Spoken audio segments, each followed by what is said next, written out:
Olá, bom dia, boa tarde, boa noite. Meu nome é Ricardo Bulhões e a gente vai dar continuidade aos nossos assuntos de direito real.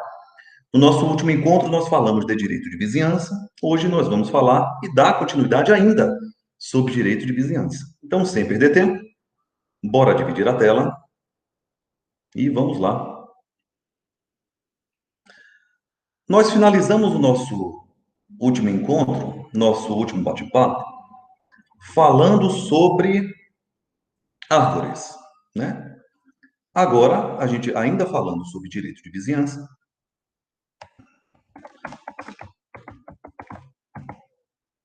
aula 2, perfeito? Nós vamos falar sobre passagem forçada. É a continuação da nossa aula. E para falar de passagem forçada, nós vamos citar aqui o artigo 1285 do Código Civil. E é bacana a gente falar a diferença de dois institutos que se assemelham. Um a gente ainda vai falar. Trata-se de um direito real sobre coisa alheia, que se chama servidão, que a gente não vai tratar nessa aula aqui agora, mas a gente vai diferenciar. Por quê? Quando eu falo de passagem forçada, eu estou falando aqui a direito de indenização. Tem um instituto que é muito parecido, que se chama servidão. Na servidão, o pagamento ele é facultativo. Depois que eu der o conceito de passagem forçada, eu trabalho com as duas situações. Então, vem comigo. O que é a passagem forçada? O direito do imóvel. Todo imóvel tem esse direito, Ricardo? Não. Só o imóvel sem acesso à via pública.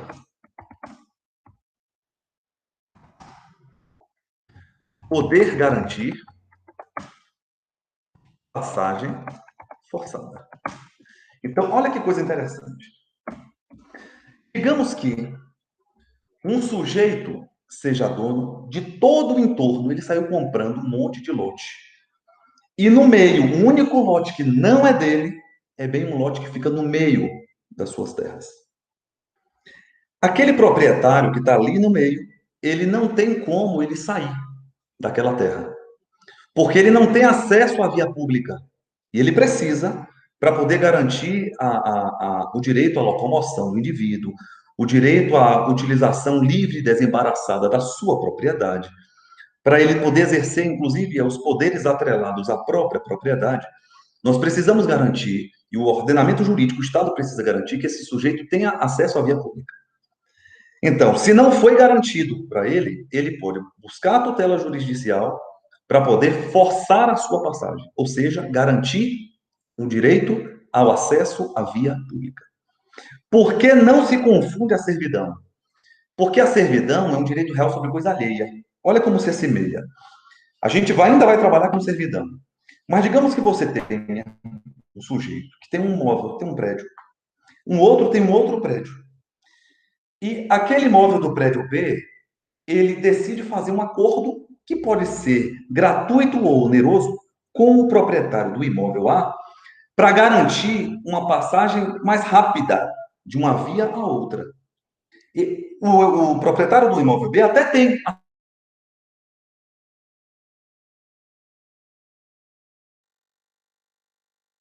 servidão. Perfeito?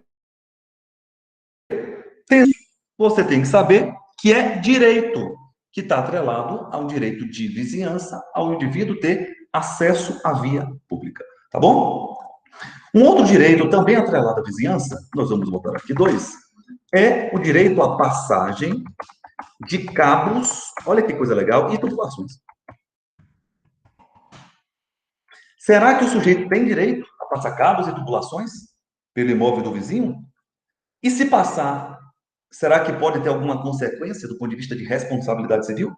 Antes, bora botar aqui quais são os artigos que estamos trabalhando aqui na sequência do Código Civil, artigo 1800, se é na sequência, 86, a 1287 do Código Civil.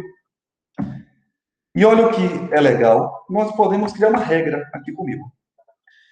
A regra que você vai botar é que, mediante indenização, anote, que mediante indenização é devido à passagem de cabos e tubulações. Inclusive para poder resguardar segurança. Porque perceba, é lógico que se eu for causar algum dano no imóvel do meu vizinho só para poder passar a rede elétrica, o sujeito tem que ser indenizado. Perfeito? Então, mediante indenização, é direito do vizinho poder garantir a passagem tanto de cabos como de tubulações. Na sequência, nós temos ainda, no artigo, bora botar não o nome do artigo, fala das águas. E é sobre isso exatamente que fala. Do artigo, aqui tem uma quantidade maior, 1288 a 1293. 6. O que é que fala ali do artigo 1288 a 1296, para a gente poder criar uma regra que você vai estar, e a gente sempre indica isso, escrevendo no seu caderno. Aqui nós vamos pensar na situação de escoamento de água. Como assim, Ricardo? Fala o seguinte, digamos que nós tenhamos um imóvel superior e o outro inferior. Aquele imóvel, fala o Código Civil, que está ali na parte inferior do imóvel, que se encontra acima, ele não pode inviabilizar o escoamento da água do imóvel superior. Então, bora botar isso? A gente vai botar o seguinte, ó. O dano decorrente de imóvel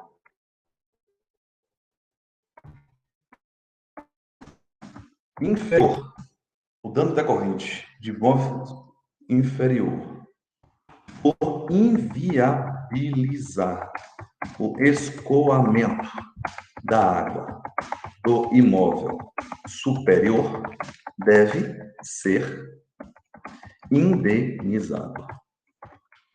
Então, estamos falando aqui de direito de indenização.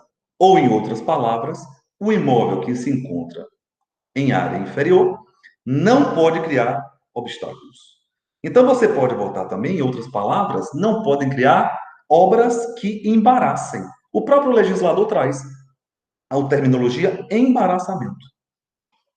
Ah, Ricardo, mas o sujeito ele fez a obra, mas ele fez a obra dentro das possibilidades que ele tem enquanto proprietário. Olha que coisa interessante.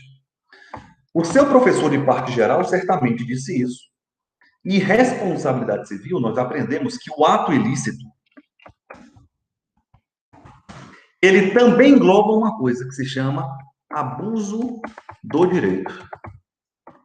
O que é o abuso do direito? Eu não posso evocar o meu direito à propriedade, é um direito do indivíduo, para poder violar direito de outro. Um direito não se sobrepõe ao outro. Então, existem situações que, mesmo o sujeito andando dentro da legalidade, ele abusa das possibilidades e, portanto, também é considerado um ato ilícito o abuso do direito. Legal isso, não é? Vamos dar continuidade. Bora continuar nosso conteúdo. Estamos falando aqui de direito de vizinhança. Estou criando uma tabela aqui para você poder esquematizar e entender tudo da nossa matéria. Perfeito? Vamos lá. Sintetizando. Vamos falar agora dos limites entre prédios. Limites necessários entre prédios